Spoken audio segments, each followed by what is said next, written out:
Tadi mukanya jangan senyum dia, apa mana ya? Bagus mukanya. Iya, ada. Nah, saya tuh agak cemberut gitu. Nah, ini kita tiba-tiba podcast nih, Ustaz, judulnya, Ustaz. Mumpung ada Ustaz di sini kan. Ini belum pernah gitu coba sebelumnya. Kita coba ya. Belum pernah podcast. Mohon maaf juga nih kalau kita salah tanya nanti. Intinya karena mumpung ada Ustaz di sini dan mumpung sebentar lagi bulan Ramadan, tapi hari ini belum puasa ya. Ini masih minum kopi. Ya, air putih loh. Itu tadi Ustadz Musa, beliau alumni Al-Azhar ya, Ustaz? Iya. Mesir. Tamat tahun berapa, Ustaz? Anak saya tahun 2022. 2022. Nah, Itu gimana, Ustaz, cara masuk di Al-Azhar itu? Gimana proses-prosesnya itu? itu tentunya dua yang pegang. Terutama ya belajar saja. Apa yang mesti disiapkan untuk luar negeri kan? Nah, otomatis pasti bahasa Arab, Al-Quran. Nah, kemudian yang nggak kalah pentingnya adalah doa orang tua. Orang tua itu penting sekali. Kalau orang tua kita udah berusaha belajar ya, kawan-kawan. Tapi kita pengen keluar, orang tua nggak meridoi payah. Nggak tembus tak kita. Karena orang tua itulah doa itu tembus ke langit kan. Namanya orang tua kita. Karena orang tua tuh ya lebih tahu lah tentang kita, pribadi kita kayak mana. Nah, jadi itu kuncinya yang pertama. Memang kalau kita cuma ngandalkan orang tua, kita nggak belajar, nggak lulus juga. Betul. Ya sudah. Ngandalkan doa aja, Ustaz ya. Tapi nggak belajar, nggak usaha, nggak bisa. Tapi yang jelas, kemanapun kita, mau universitas yang terkenal, mau ke London, mau ke Mesir, mau ke Madinah, dua itu dipegang, kawan. Yang pertama, belajar kita. Tapi memang persiapan untuk yang ke sana ya. Masa ya ke Madinah belajarnya matematika, bisa ya. Tapi yang apa yang kira sebagai target kita, belajar sungguh. Yang kedua baru doa orang tua kita. Semoga dimudahkan urusannya. Alhamdulillah kita kemarin kayak gitu, berusaha. Kebetulan kita juga orang pondok, ada orang pondok. Memang pondok Ustaz pikirnya ke sana Ustaz. Kayak Timur Tengah ya Ustaz. Anak pondok itu pasti mikirnya pengen sekolah atau kuliah di Timur Tengah Ustaz ya. Iya, Timur Tengah, tapi bukan Al-Azhar ya, tapi bisa ya bisa Madinah gitu ya. Iya. Bisa ke Sudan, Maroko, Lebanon. Nah, itu kan Timur Tengah semua. Itu zaman Ana emang kayak gitu ke luar negeri lah gitu. Nah, tapi perannya, kalau ya? Iya, perannya. Karena kalau yang ya selain pondok biasanya kurang tertarik deh. Kayak dalam negeri sepertinya kayak gitu. Coba kalau alam ya. Soalnya kayak gitu. Oke, berarti dua ya. Pertama kalau pengen kuliah di luar negeri, di kuliah dimanapun. Yang pertama itu belajar, yang kedua itu doa orang tua. Ya saya itu catat pesan dari Ustadz Musa di awal-awal ini. Nah, kalau Ustadz di Mesir kan, di Al-Azhar, itu syaratnya tuh ada hafalan gitu Ustadz? Hafalan Quran minimal berapa gitu? Atau tidak jadi prioritas gitu? Gimana? Kalau di tahun Ana itu ada mewajibkan kita kemarin hafalannya 2 juz. Ada 2 juz. 2 juz. 2 juz. Yang pertama juz 1, yang kedua juz 2. Oh, 1 2. 1 2. Juz 1 juz 1 juz 2. Berarti surah Al-Baqarah ya. Nah, itu yang mana targetnya? Oh, berarti 2 juz harus juz 1 dan juz 2 atau bebas mau juz berapa aja? Yang bebas. Penting 2. Oh, penting 2 juz, tapi memang ditulisnya di kertas itu nulis diutamakan 1 dan 2. Oh gitu. Tapi di bawahnya juga kalau nggak bisa nggak apa, pilih berapa juz. Mau juz 25 sama juz 30 atau yang penting punya 2 juz. Yang penting 2 Tapi kalau kita memiliki banyak juz lagi saat Anda kemarin bilangnya bukan 2 juz. Cuma 2 juz itu yang mungkin bagi Anda. Tapi Anda alhamdulillah di pondok kan kita wajib ngapal 6 juz kan. Setahun sejuz. Kita kan di pondok 6 tahun. Berarti 6 juz kan? Nah, 6 juz. Nah, itulah kita setorkan. Karena juga tes Al-Azhar ini bukan hanya setoran hafalan, tapi juga tulisan yang menyambung ayat. Itu yang keteteran kita. Misalnya sambung ayat, misalnya dari ayat Al-Baqarah 1 itu misalnya innal ladzina kafaru sawa'un 'alaihim titik-titik sampai ayat Contohnya, ya yuan nasu budur rabbakumul ladzi khalaqakum, ada tuh. Rupanya satu halaman lebih kan. Itu baru satu soal. Berarti selain menghafal kita juga harus bisa gimana ya, kalau menghafal tahu harakatnya supaya kita tulis itu betul ya Ustaz ya. Tidak cuma ucapan. Tapi nggak boleh kasar harokat. Gitu Ustaz. Nggak boleh Ustaz, karena itu keringanan untuk kita untuk yang tes ke Mesir, sama juga nanti di Al-Azhar ujian Qur'annya itu memang kalau nggak bisa karena takut salah Ustaz ya, karena harokat tuh ngaruh ke arti Ustaz. Iya, Jadi nggak pakai harokat nggak apa-apa, aman aja. Yang jelas tulisannya benar. Kalau harokat nggak apa-apa, nggak dikasih katanya. Itulah kemudahan kita. Nah itu teman-teman, buat yang pengen kuliah di Al-Azhar, selain menghafal juga harus mengingat bacaan-bacaannya itu karena ada tes ditulis. Nah Ustaz, ini kan Timur Tengah, Mesir. Apa beda bahasa Arab Mesir dengan yang apa namanya itu? Yang lain gitu kan? Atau sama aja? Jadi gini, Ustaz, di Timur Tengah ada Timur Tengah lah. Kita kalau di negara Arab itu biasanya mereka punya dua bahasa. Bahasa Arab itu ada dua, Ustaz. Yang dia Quran tuh kan, yang kita baca setiap hari ini, itu namanya bahasa Arabnya bahasa Fushah. Nah, itu sama semua. Kalau di kuliah kita di kuliahan di buku tulis itu biasanya pakai bahasa Al-Quran. Kalau bahasa pasaran, contohnya ya di Kerinci kan bukan bahasa Indonesia saja, bahasa Kerinci. Bahkan di Kerinci ini bahasanya banyak sekali. Anda pun bingung kalinya kan. Sampai sekarang belum pandai bahasa Kerinci. Paling cuman mau ayo itu kita kan. Tapi kalau di luar tuh, kalau kita lihat bahasa Amiyah saat namanya Saat. Fushah Amiyah. Kalau Amiyah itu bahasa daerah mereka. Biasanya bahasa daerah ini kayak bahasa daerah Mesir. Itu agak-agak mirip sama bahasa daerah Palestina. Agak-agak mirip. Mesir sama Palestina itu berdekatan ya, Ustaz? Iya, dekatan Saat. Tapi nggak tahu dekat Saat. Nanti ada Laut Merah. Nanti ada situ namanya Sudan. Nanti juga ada namanya Palestina, ada Israel gitu. Dekatan Saat. Makanya kita tuh kalau lihat, makanya ada Gunung Sinai. Pernah dulu kan Turun Sinai itu pernah mau diributin sama orang Israel. Makanya pernah kejadian, lupa tanggal berapa, kapan waktunya itu, memang ada sejarahnya tuh. Itu mereka berperang untuk merebut Turun Sinai itu. Israel mau merebut Gunung Sinai. Iya, daerah sana ada. Daerah Mesir. Iya. Untuk merebut itu akhirnya orang-orang Mesir ini turun tangan semua. Mau dia kiai, mau dia ulama, mau dia penduduk desa, semua turun tangan. Jahatnya Israel. Tidak di mana-mana, tidak Palestina, menjajah semua. Mesir. Menjajah yang inilah, ada keperluan gitulah. Jadi gitu Sat. Dia bahasa Arab itu dua kita ambil, Amiyah sama Fushah. Kalau Fushah itu bahasa buku, Al-Quran. Kalau bahasa Amiyah itu bahasa keseharian. Contohnya ya, kalau bahasa Arab Fushah, kalau bahasa Arabnya ini apa Ustaz? Haza, mantap Ustaz. Haza. Ustaz ini Ustaz juga nih. Doakan biar bisa S2, S3 di luar negeri. Amin. Haza, itu bahasa Fushah ya, tak? Dan Quran juga ketemu Ustaz ya. Apa contohnya? Atau Zalikal kitab. Nah, itu bahasa Fushah. Kalau di bahasa Amiyah ya, salah satunya Mesir itu Deh. Kalau bahasa Arabnya itu dal, huruf ha bulat. Deh. Ini artinya.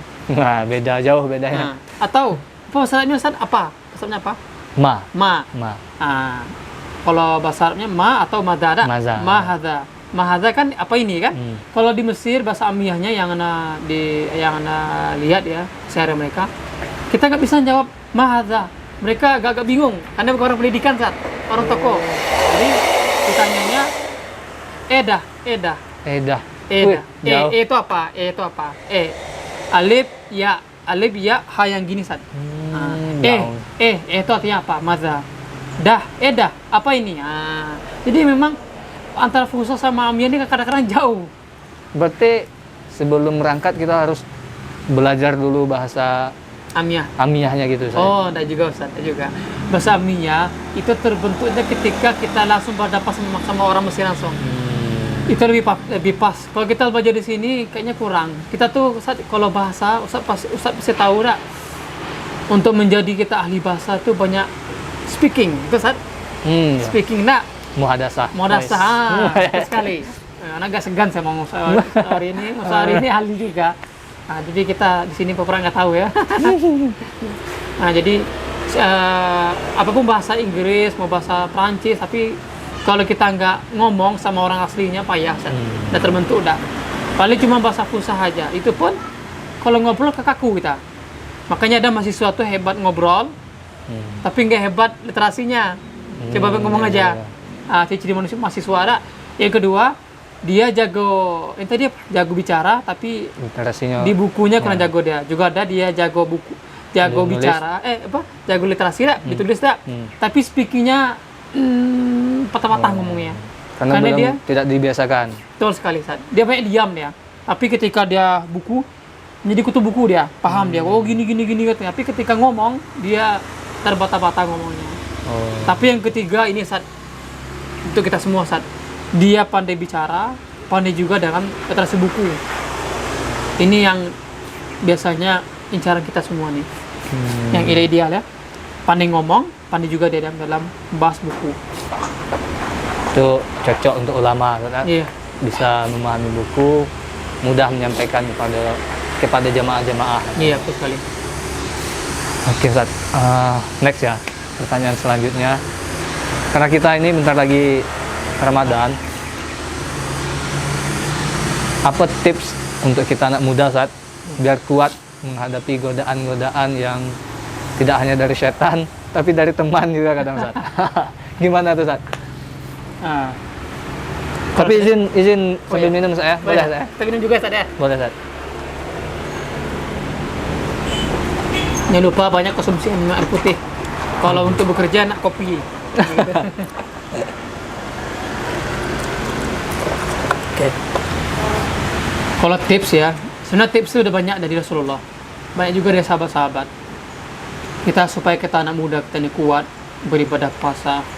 Tentu Ustaz, kita melatihnya tuh bukan waktu-waktu dekat ini Ustaz, kayak 2 hari lagi puasa, enggak.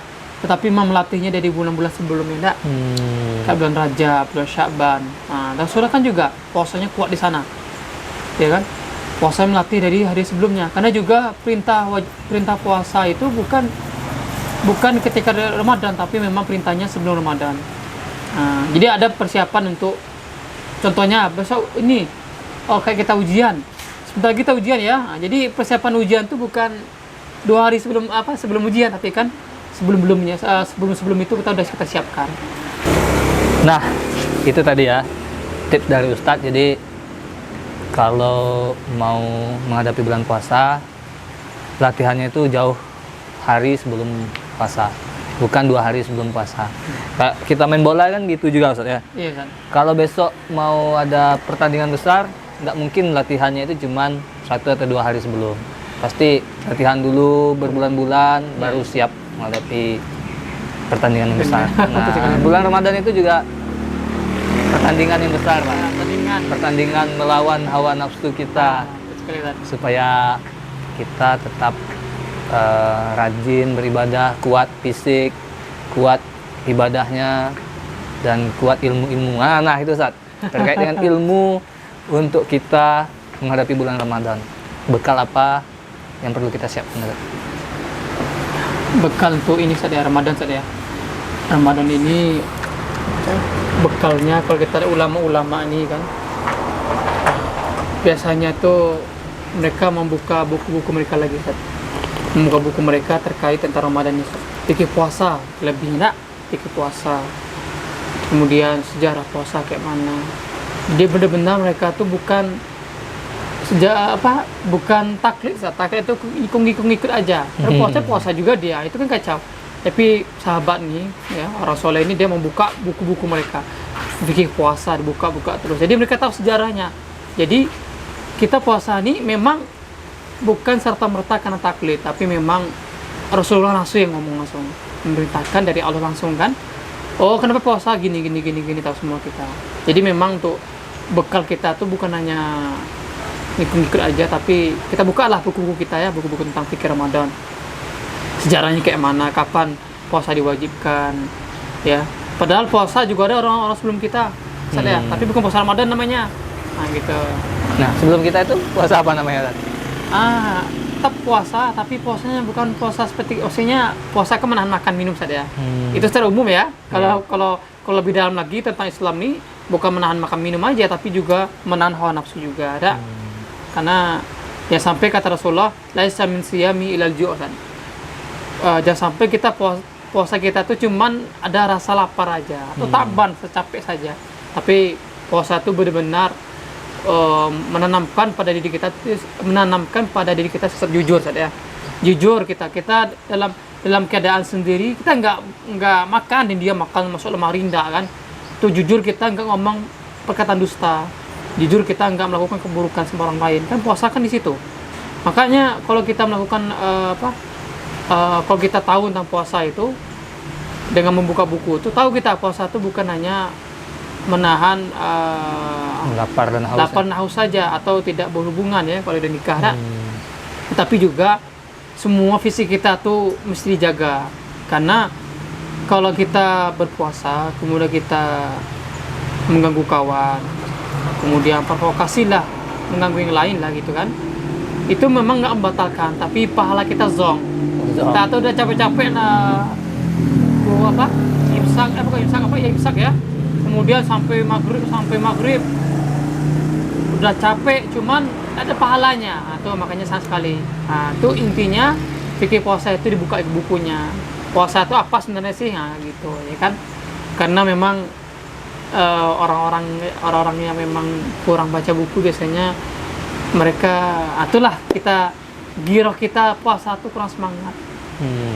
Supaya kita semangat kawan, semangat puasa kita, bacalah fikih puasa.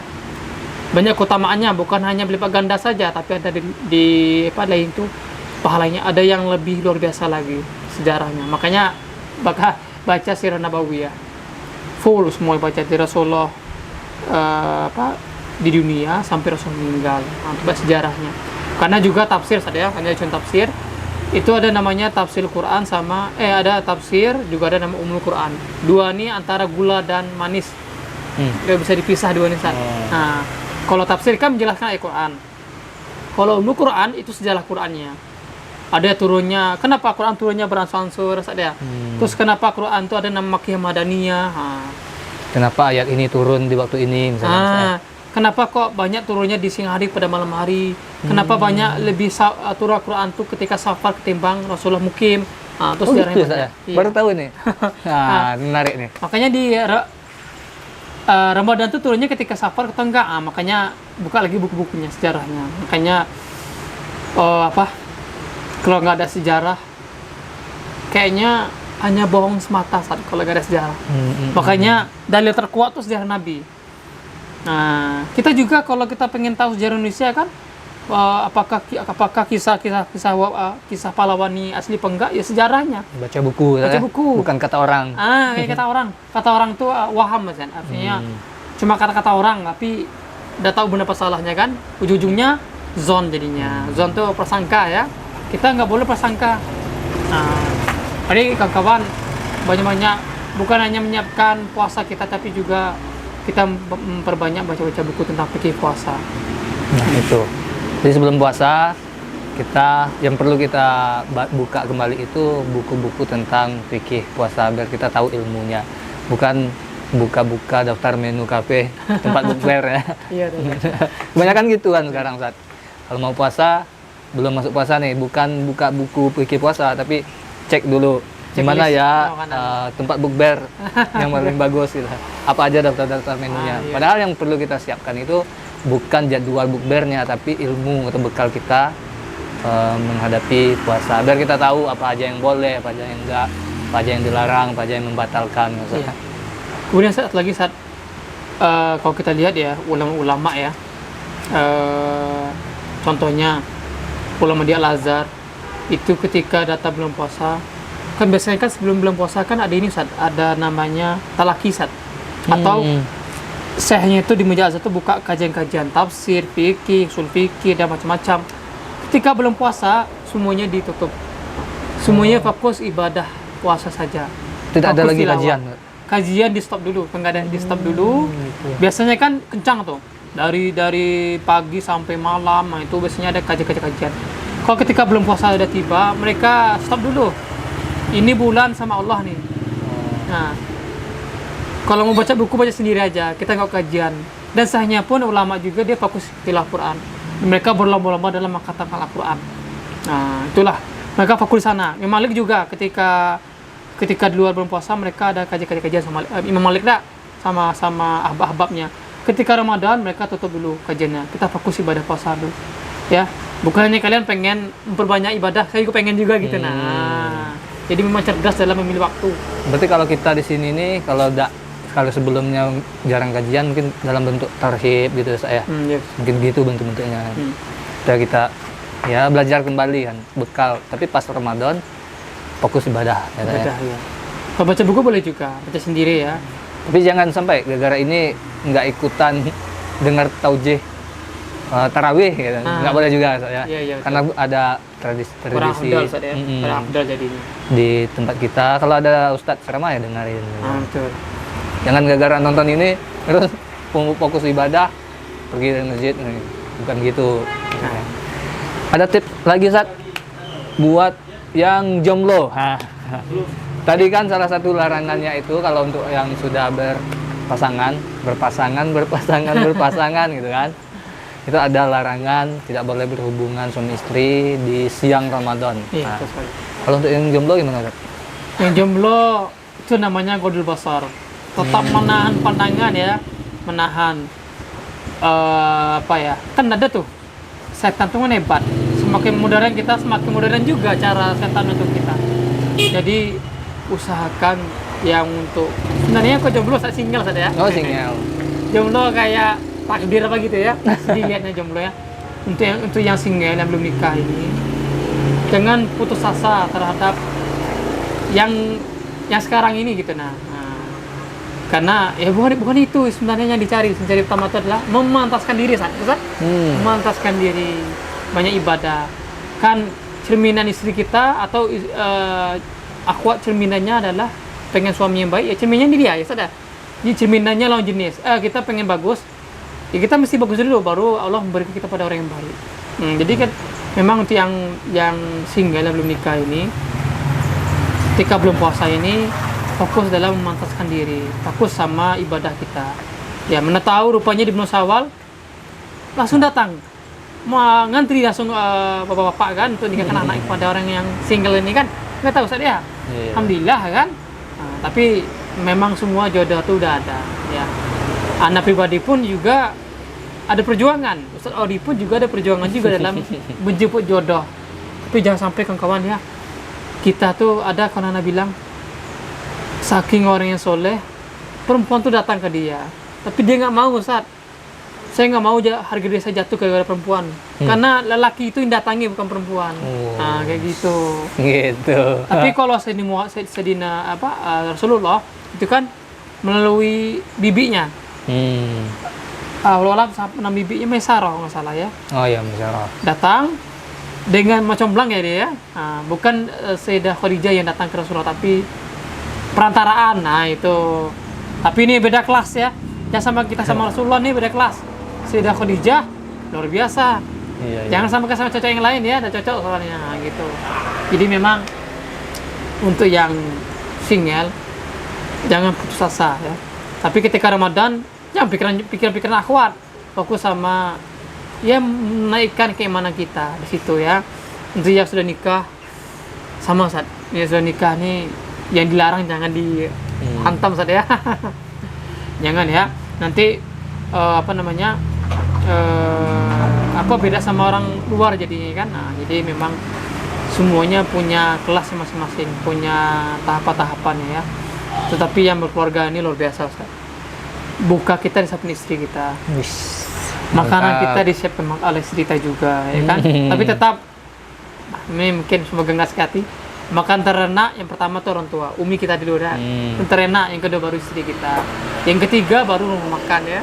Gitu saja. Setuju kan?